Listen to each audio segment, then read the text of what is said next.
श्री स्वामी समर्थ. आजची आपली कथा आहे बायकोचा अधिकार. नम्रता, मी फ्लॅट बुक केला आहे. संध्याकाळी दार उघडताच अक्षयने हे वाक्य टाकलं. नम्रता किचनमधून बाहेर आली. तिने क्षणभर त्याच्याकडे पाहिलं. काय? ती हळू आवाजात म्हणाली. हो, आज टोकन दिलं. खूप चांगलं डील आहे. उशीर केला असता तर हातातून गेला असता. हॉलमध्ये बसलेल्या सासूबाई लगेच म्हणाल्या, हो हो, फार छान आहे फ्लॅट. आपल्या नशिबातच होता. नम्रता अजूनही शांत उभी होती. फ्लॅट कुठे? तिने विचारलं. वाकडला. नवीन प्रोजेक्ट आहे. भविष्यासाठी परफेक्ट. आणि ऐक, EMI तुझ्या अकाउंटवरून जाईल. तुझा पगार बँकेला दाखवला आहे. त्या क्षणी घरातलं वातावरण अचानक जड झालं. नम्रताच्या हातातली पळी खाली पडली. माझ्या अकाउंटवरून? तिच्या आवाजात आश्चर्य आणि धक्का दोन्ही होते. अक्षयला तिचा टोन कळला नाही. तो अजूनही उत्साहात होता. अगं, प्रॅक्टिकल विचार केला आहे. माझ्या सॅलरीपेक्षा तुझं CTC जास्त आहे. अप्रूव्हल पटकन मिळेल. EMI मॅनेज होईल. फ्लॅट कुणाच्या नावावर? नम्रताने थेट प्रश्न विचारला. सासूबाई अभिमानाने म्हणाल्या, माझ्या नावावर. शेवटी घर तर कुटुंबाचं आहे. त्या एका वाक्याने वातावरण पूर्णपणे तापलं. म्हणजे? नम्रता हळूहळू सोफ्यावर बसली. म्हणजे EMI माझ्या अकाउंटवरून, पण घर आईच्या नावावर? अक्षय थोडा चिडल्यासारखा म्हणाला, अगं, एवढं मोठं प्रकरण का करतेस? घर आपलंच आहे ना. नाव कोणाचंही असलं तरी फरक काय पडतो? नम्रता काही क्षण गप्प राहिली. तिच्या मनात वेगाने हिशोब सुरू झाला. महिन्याच्या पहिल्या दिवशी पगार येतो. त्यातले निम्मे पैसे ती आधीच घर खर्चासाठी देते. उरलेल्या EMI गेली तर मग तिच्यासाठी काय उरेल? तिला आठवलं, गेल्या महिन्यात तिने स्वतःसाठी एक ड्रेस घ्यायचं ठरवलं होतं. पण दिराच्या फीमुळे तिने तो विचार सोडला. नम्रतेचं आयुष्य दोन आघाड्यावर. नम्रता फक्त नोकरी करणारी स्त्री नव्हती. ती घर सांभाळणारी सून होती. सकाळी 6ला उठणारी, रात्री 11ला झोपणारी. ती ऑफिसमध्ये प्रेझेंटेशन देत होती आणि घरी येऊन सगळं घर सांभाळत होती. ती टीम लीड होती, पण घरी मात्र सुनबाई. तिचा पगार येताच घरातल्या गरजा तिची वाट पाहत असायच्या. नम्रता, या महिन्यात वीज बिल जास्त आलंय. नम्रता, बाबांच्या औषधासाठी पैसे हवे आहेत. नम्रता, दिराची फी भरायची आहे. ती कधी नाही म्हणाली नव्हती, कारण तिला वाटायचं, हे माझं घर आहे, माझी जबाबदारी आहे. पण आज प्रथमच तिला जाणवलं, हे निर्णय माझ्याशिवाय कसे झाले? नम्रता, तू काही बोलत का नाहीस? अक्षयने विचारलं. ती शांतपणे म्हणाली, माझ्याशी आधी बोलायला हवं होतं ना. वेळ नव्हता. डील चांगला होता. शिवाय तू नाही म्हणाली असतीस का? हा प्रश्न तिच्या मनाला लागला. नाही म्हणाली असते का? ती स्वतःलाच विचारू लागली. कदाचित नाही, पण किमान विचारलं असतं. सासूबाई मध्ये पडल्या. घरासाठीच तर आहे सगळं. इतका विचार कशाला करतेस? नम्रता हळू आवाजात म्हणाली, घरासाठी आहे म्हणूनच विचार करते. हिशोब जो कुणी केला नव्हता. ती उठून किचनमध्ये गेली, पण तिचं लक्ष कामात नव्हतं. तिने मनात हिशोब केला.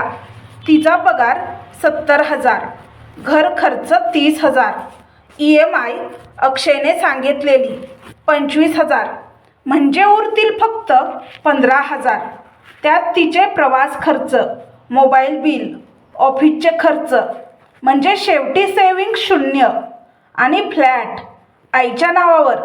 उद्या भविष्यात काही झालं तर नणंद, दीर, सगळ्यांचा हक्क.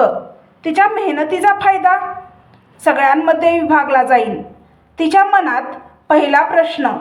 त्या रात्री जेवताना सगळे फ्लॅटच्या इंटिरियरबद्दल बोलत होते. हॉल मोठा आहे. बाल्कनीत झाडं लावू. दिरासाठी वेगळी रूम होईल. कोणीही एकदा विचारलं नाही, नम्रता तुला काय वाटतं? ती मात्र शांत बसून होती. अचानक ती म्हणाली, EMI पूर्ण माझ्या अकाउंटवरून जाणार आहे ना? हो, अक्षय म्हणाला. मग माझ्या सेविंग्सचं काय? घरात पुन्हा शांतता पसरली. अक्षयने थोडं हसत म्हणायचा प्रयत्न केला, अगं सेविंग्स नंतर करू, आधी घर घ्यायचं. नम्रता हळू आवाजात म्हणाली, मी आधीच घरासाठी पैसे देते. आता पूर्ण EMI पण माझी. मग माझ्यासाठी काय? सासूबाईंनी कप खाली ठेवला. इतका स्वार्थी विचार करू नकोस. हे ऐकून नम्रतेच्या डोळ्यात पाणी आलं. स्वार्थी? तिने आजवर स्वतःसाठी काय केलं होतं? त्या रात्री ती झोपली नाही. तिने मोबाईलमध्ये स्वतःचं बॅलन्स पाहिलं. पुन्हा पुन्हा हिशोब केला आणि पहिल्यांदाच तिला जाणवलं, ती या घरात जबाबदारी आहे, पण निर्णयात भागीदार नाही. छताकडे पाहत ती स्वतःशी म्हणाली, मी गप्प बसले तर हे कायमचं ठरेल. आणि त्या क्षणी तिच्या मनात पहिल्यांदाच एक ठाम विचार उगवला, उद्या मी बोलेन. रात्रभर नम्रताला झोप लागली नव्हती. अक्षय तिच्या शेजारी निर्धास्त झोपला होता. छताकडे बघत ती एकच विचार करत होती, मी चुकीची आहे का? पण जितका ती विचार करत होती तितकं तिचं मन स्पष्ट होत होतं. ती लोभी नव्हती. तिला फक्त सुरक्षितता हवी होती. स्वतःसाठी थोडीशी जागा, थोडीशी बचत, थोडासा अधिकार. सकाळ, पण शांतता नाही. सकाळी वातावरण वेगळंच होतं. कोणीही कालचा विषय काढत नव्हतं, पण हवेत तणाव होता. सासूबाईंचा आवाज नेहमीसारखा नव्हता. अक्षय जास्त बोलत नव्हता. नम्रता मात्र नेहमीसारखंच काम करत होती. नाश्ता, डबे, ऑफिसची तयारी. पण तिच्या डोक्यात आकडे फिरत होते. 25,000 EMI, 30,000 घर खर्च, बाकीचे खर्च. तिने स्वतःशीच पुटपुटलं, माझ्या आयुष्याचा हिशोब कुणी केला का? ऑफिसमध्ये तिची सहकारी पूजा म्हणाली, नम्रता तू काहीतरी टेन्शनमध्ये दिसतेस. नम्रता प्रथम टाळू लागली, पण मग अचानक तिने सगळं सांगितलं. पूजाने ऐकून भुवया उंचवल्या. EMI तुझ्या नावावर आणि फ्लॅट सासूच्या नावावर. नम्रता मान खाली घालून म्हणाली, हो, शेवटी सगळं फॅमिलीचंच आहे म्हणतात. पूजा थेट म्हणाली, फॅमिली आहे म्हणूनच पारदर्शकता हवी ना. उद्या काही बिनसलं तर? तो प्रश्न तिच्या मनात आधीपासूनच होता. त्या दिवशी नम्रताने ठरवलं, आज ती स्पष्ट बोलेल. संध्याकाळी सगळे हॉलमध्ये बसले होते. फ्लॅटचे ब्रोशर, EMIचे कागद, बँकेचे कॉल. अक्षय म्हणाला, उद्या बँकेत जाऊन फॉर्मॅलिटी पूर्ण करू. नम्रता तुझ्या साईन हव्यात.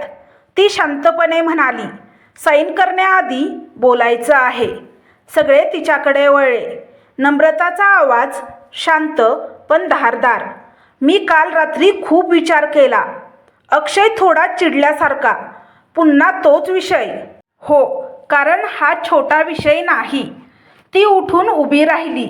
मी महिन्याला निम्मे पैसे घरखर्चासाठी देते. ते मी कधीच प्रश्न न करता दिले, कारण हे माझं घर आहे असं मला वाटलं. ती थोडी थांबली. आता पूर्ण EMI माझ्या अकाउंटवरून जाईल, म्हणजे माझ्याकडे स्वतःसाठी काहीच उरणार नाही. सासूबाई म्हणाल्या, अगं काही वर्ष ॲडजस्ट करावं लागतं. नम्रता पहिल्यांदाच ठाम आवाजात म्हणाली, मी किती वर्ष ॲडजस्ट करू? ती अक्षयकडे सरळ पाहत म्हणाली, अक्षय मी तुझी पत्नी आहे, ATM नाही. घरात एकदम शांतता पसरली. तुला माहीत आहे का, EMI गेल्यावर माझ्याकडे किती पैसे उरतील? माझ्या सेविंग्सचं काय? उद्या मला साधा ड्रेस घ्यायचा असेल तर मला तुमच्याकडून पैसे मागावे लागतील. अक्षय चिडून म्हणाला, अगं इतकं मोठं प्रकरण करतेस, घर आपलंच आहे. नम्रता शांतपणे पण ठाम म्हणाली, घर आपलं आहे, मग मालकीत माझं नाव का नाही? सासूबाई कठोर आवाजात म्हणाल्या, माझ्या नावावर घेतलं तर काय बिघडलं? नम्रतेचा आवाज आता अधिक स्पष्ट झाला, बिघडलं नाही, पण EMI माझ्या नावावर असेल तर घरात माझा हक्कही असायला हवा. ती पुढे म्हणाली, मी कमावते, मी घर सांभाळते, मी कधी स्वतःसाठी काही मागितलं नाही, पण माझ्या मेहनतीचा फायदा सगळ्यांना आणि माझ्या हातात काहीच नाही, हे योग्य नाही. दीर मध्ये पडला, अगं भविष्यात सगळं शेअरच होणार ना? नम्रता त्याच्याकडे पाहून म्हणाली, मग EMI सुद्धा शेअर करा. कोणीच बोललं नाही. नम्रता आता पूर्ण उभी होती. मी स्पष्ट सांगते, EMI माझ्या नावावर असेल तर घर संयुक्त नावावर हवं, नाहीतर मी माझं वेगळं अकाउंट ठेवेन. माझ्या अकाउंटवरून 1 रुपयाही जाणार नाही. अक्षय संतापला, तू धमकी देतेस? ती शांतपणे म्हणाली, नाही, मी माझा अधिकार सांगते. त्या रात्री घरात कोणीही नीट जेवलं नाही. सासूबाई नाराज, दीर कुजबुजत होता, अक्षय गप्प. नम्रता मात्र पहिल्यांदाच हलकी वाटत होती. ती घाबरलेली होती, हो, पण तिने स्वतःसाठी आवाज उठवला होता. रात्री अक्षय म्हणाला, तू एवढं बदललीस कधी? नम्रता शांतपणे म्हणाली, मी बदलले नाही, मी फक्त गप्प राहणं बंद केलं. ती पुढे म्हणाली, मी घरासाठी सगळं करेन, पण स्वतःला संपवून नाही. तू तुझ्या नावावर पण EMI करू शकतो, पण तू ते केलं नाही. तू माझ्या नावावर करायचं म्हणतोयस. अक्षय काही बोलू शकला नाही. घरात तणाव शिगेला पोहोचला आहे. अक्षयच्या मनात पहिल्यांदाच प्रश्न उभा राहिला आहे, तो खरंच नम्रतेला पार्टनर मानतो का, की फक्त कमावणारी व्यक्ती? घरात 3 दिवस शांतता होती. ती भयानक शांतता. कोणी मोठ्याने बोलत नव्हतं, कोणी फ्लॅटचा विषय काढत नव्हतं, पण प्रत्येकाच्या मनात तोच प्रश्न फिरत होता. नम्रता नेहमीसारखंच वागत होती. सकाळी उठणं, नाश्ता, ऑफिस, परत येऊन स्वयंपाक, फरक इतकाच. ती आता स्वतःच्या मनात अपराधी वाटत नव्हती. 4थ्या दिवशी बँकेकडून कॉल आला, मॅडम, होम लोन प्रोसेससाठी तुमची उपस्थिती आवश्यक आहे. नम्रता काही क्षण गप्प राहिली. मी कन्फर्म करून सांगते, ती म्हणाली. तिने फोन ठेवला आणि सरळ अक्षयसमोर जाऊन उभी राहिली. बँकेचा कॉल आला होता.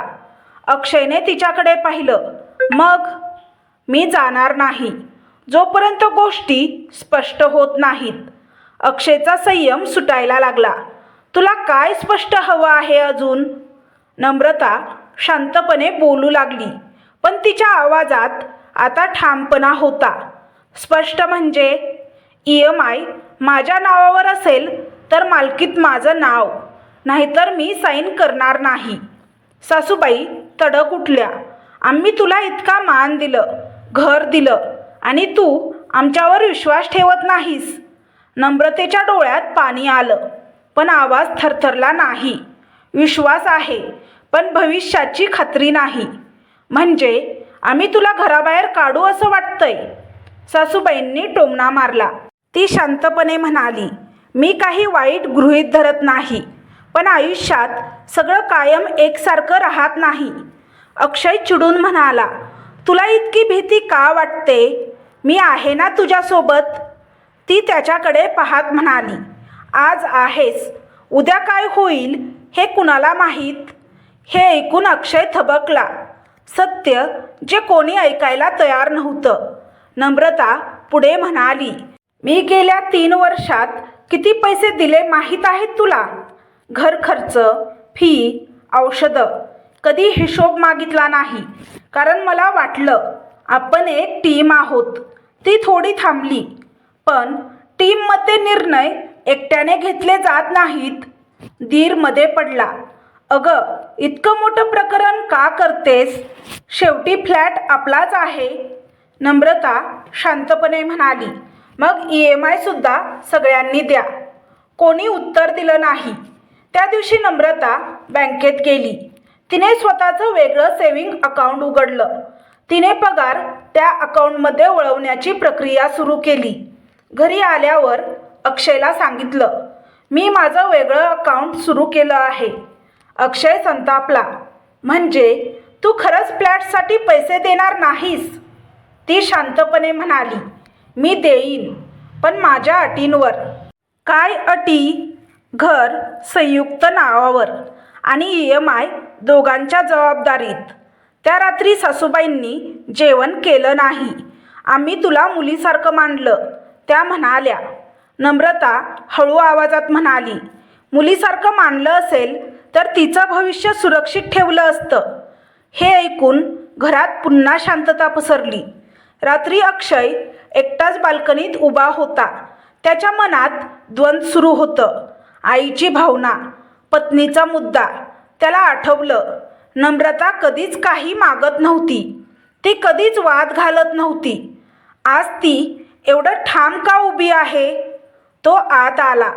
नम्रता, ती कपडे घडी करत होती. तुला खरंच वाटतं मी तुला ATM सारखं वापरतो? ती थोडं हसली, पण डोळ्यात वेदना होत्या. वाटत नाही, तसं होतंय. ती पुढे म्हणाली, मी घरासाठी सगळं करेन, पण स्वतःला संपवून नाही. उद्या मला काही झालं तर, किंवा आयुष्यात काही बदल झाला तर माझ्या नावावर काय असेल? या फ्लॅटचे EMI भरण्यामध्येच माझे 15 ते 20 वर्ष जातील. अक्षय गप्प झाला. त्याला पहिल्यांदा तिच्या भीतीची जाणीव झाली.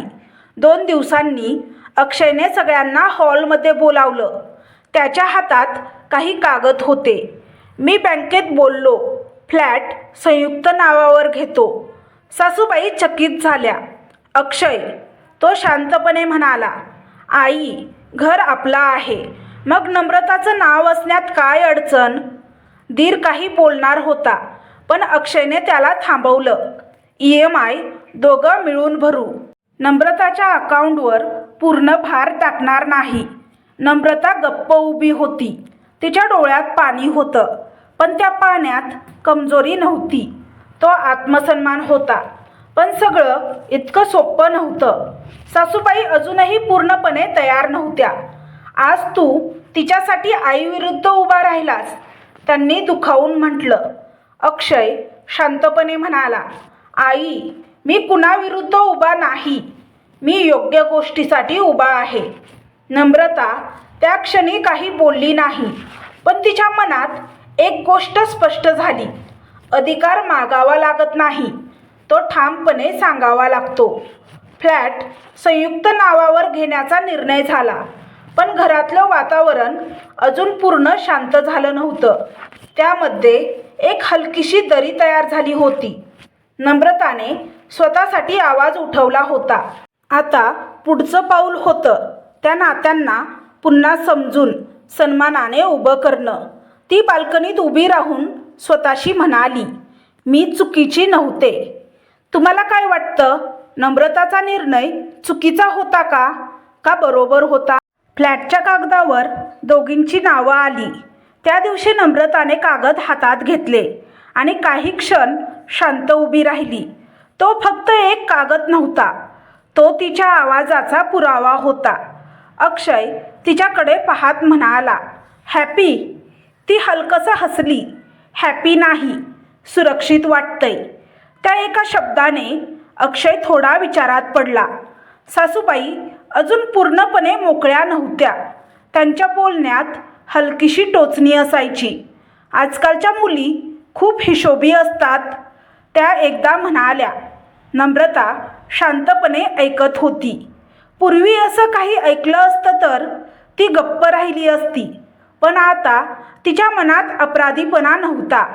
एक दिवस ती सासूबाईंच्या शेजारी बसली. आई, तुम्हाला वाटतं मी तुमच्या विरुद्ध उभी राहिले? सासूबाई काही क्षण गप्प राहिल्या. आमच्या काळात असं कोणी बोललं नव्हतं, त्यांनी हळू आवाजात म्हटलं. नम्रता नम्रपणे म्हणाली, तुमच्या काळात बायकांकडे पर्याय नव्हते, आज आहेत. मी घरासाठी उभी राहिले, स्वतःला वाचवून. माझ्याकडेही भविष्यामध्ये काहीतरी असायला हवं. भविष्यात मुलं झाल्यावर त्यांना देण्यासाठी काहीतरी हवं ना माझ्याकडे. त्या दिवशी पहिल्यांदा सासूबाई काही बोलल्या नाहीत, पण त्यांच्या डोळ्यात विचार स्पष्ट दिसत होता. नम्रताने स्वतःसाठी एक नियम ठरवला. पगाराचा एक ठराविक भाग घर खर्चासाठी, एक भाग EMI-साठी दोघांच्या प्रमाणात आणि एक भाग फक्त तिच्या सेविंगसाठी. तिने SIP सुरू केली, एमर्जन्सी फंड तयार केला आणि सर्वात महत्त्वाचं, प्रत्येक आर्थिक निर्णय आता दोघं मिळून घेत होते. एकदा अक्षय म्हणाला, तू आधीपासूनच इतकं प्लॅनिंग का केलं नाहीस? ती हसली, कारण आधी मला वाटायचं तू बघशील सगळं. आता मला कळलं, मला स्वतःसाठीही बघायला हवं. अक्षयने मान डोलावली. हळूहळू घरातलं वातावरण मोकळं व्हायला लागलं.